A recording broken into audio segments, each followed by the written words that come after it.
Здравейте, аз съм Мина и днес ще ви покажа как се подготвихме за влогмас.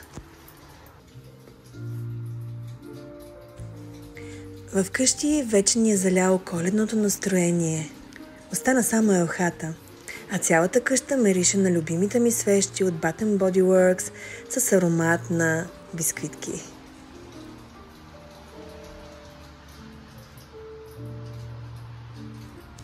Тази година не съм украсявала много, но направих малки декорации, които да носят уют и коледно настроение. Разбира се, накъде и без малкото коледно селце, в което си мечтая някой ден да отида през зимата, да се скуша на топло пред камината, да пия червено винце и да се наслаждавам на страхотната гледка и снега отвън. Ето, вече сме готови. Порталът е на мястото си. И утре сутрин ще очакваме нашия прекрасен приятел Макс, който ще остане с нас до Коледа. И ще бъде много забавно, обещавам ви.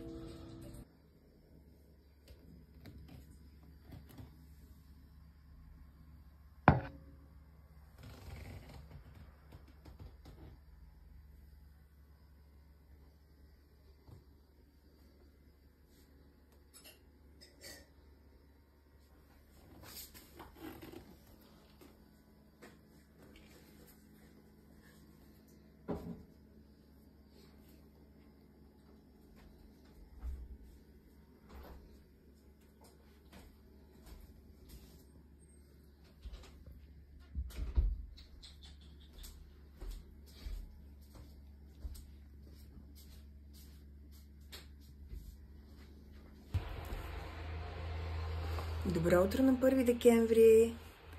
Влогмас е! Мале, децата поудяха. Сутринта ни събудиха в 7 часа и бяха: мамо, тате, елфа е дошъл! Бързо, елате, обаче да знаете, че много е нацапало с някакво брашно, има навсякъде и обувна тати обувките и бяха толкова ентусиазирани. И ние такива в просеница, верно ли? И аз само ги попитах: щастливи ли сте? И те: много! И почнаха да скачат и направо толкова много ми напълниха сърцето. Ето за това си заслужава всичкия този труд, защото аз подготвям елфа за 2 година и знам колко много време отнема това нещо, тъй като винаги месец и половина преди да дойде декември месец, аз започвам да се подготвям, правя план какви неща ще се случват, когато той дойде. Трябва да имам план за всеки 24 дни, за всички 24 дни до Коледа, като миналата година също имах план. И всъщност, добре, че имах, защото по средата на декември децата бяха много болни, аз също, и въобще не ми беше до елфа. Ама грам не ми беше до този елф.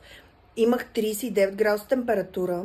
Не спях почти седмица, понеже не съм спала почти седмица тогава, защото и аз бях с 39 градуса температура, децата бяха с 39 градуса температура, беше някакъв кошмар. И последното, с което исках да се занимавам, беше елфа. Но кака Инка имаше план и той беше железен и просто нищо не ми костваше, защото имах всичко подготвено и просто изваждах за деня нещата и децата бяха много, много щастливи и нямаше как тази година да не го направя. Спомням си, че така се подпръва.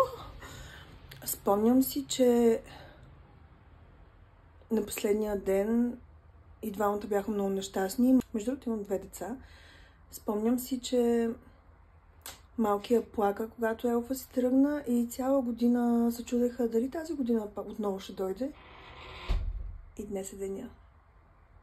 И те бяха много щастливи. И аз си казах: супер!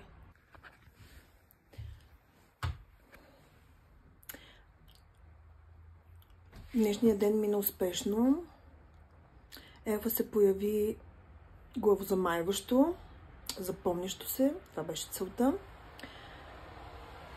И за до вечера съм намислила да направя елф камера, докато те спят, която ще гледа директно в YouTube.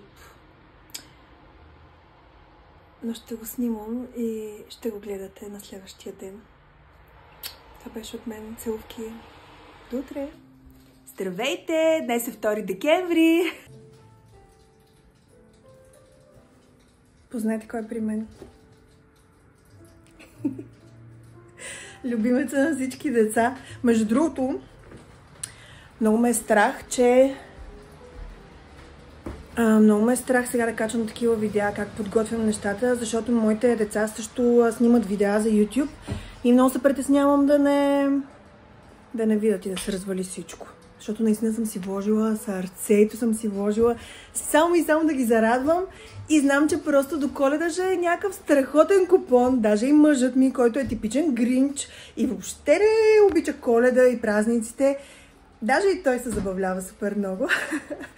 Така че да.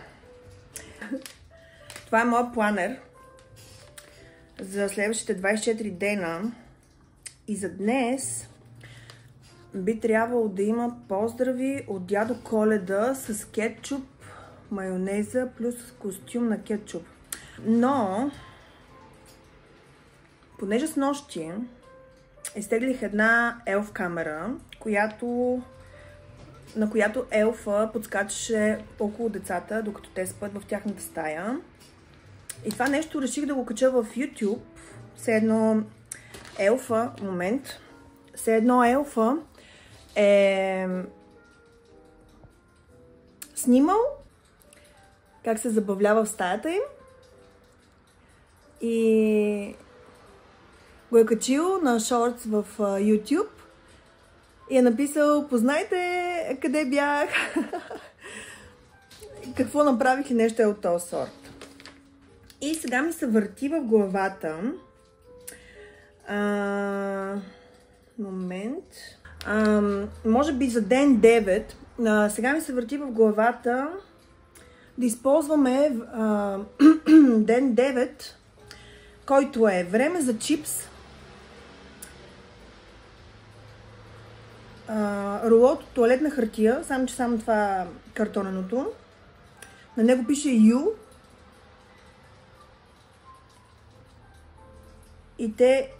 И отдолу има бележка. Не знам какво толкова му харесате на това YouTube. Гледам го от половин час и няма нищо интересно в него. Изключително скучно. Но вижте какво приложение намерих на телевизора и какво съм ви качил. Вземете си чипс и се насладете на видеото. И има едни малки чипчета. След малко ще ви покажа цялото такова на Sprinkles, които поръчах от Темо. И има и голям Sprinkles, и голям Pringles, който ще бъде подготвен за тях. И така, просто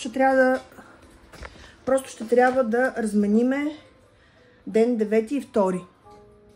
Важното е, че има план, няма значение кой ден ще са такова. Да, просто така спонтанно вчера ми дойде за тази камера. До 11 часа обикалях къщата да сканирам пода. И въобще да, беше много забавно. Така че днес ще направим ден 9 от плана. Ще се видим след малко. Така, това, което ни трябва за днешния ден е елф.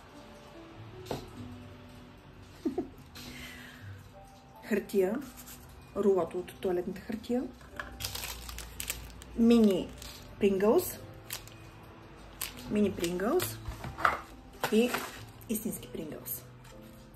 Ще го направя и ще ви покажа какво се получило. След малко ще ви покажа крайния резултат. Ето и какво се получи.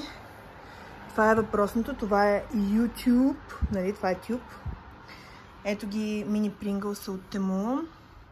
What is so cool about watching this thing called YouTube? This is so boring. And let's snacking some Pringles and let's see what was going on last night in your room. Пиша го на английски, защото те все още не могат да четат добре на български. На немски ми е трудно. А английски, деца вика, знаят откакто са се родили. Плюс това учат и в училище, така че някакси по-лесно смилаемо име.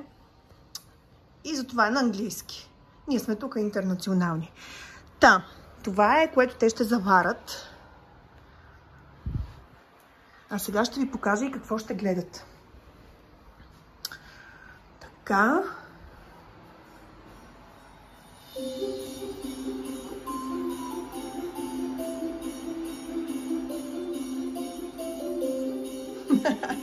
Тук са двамата.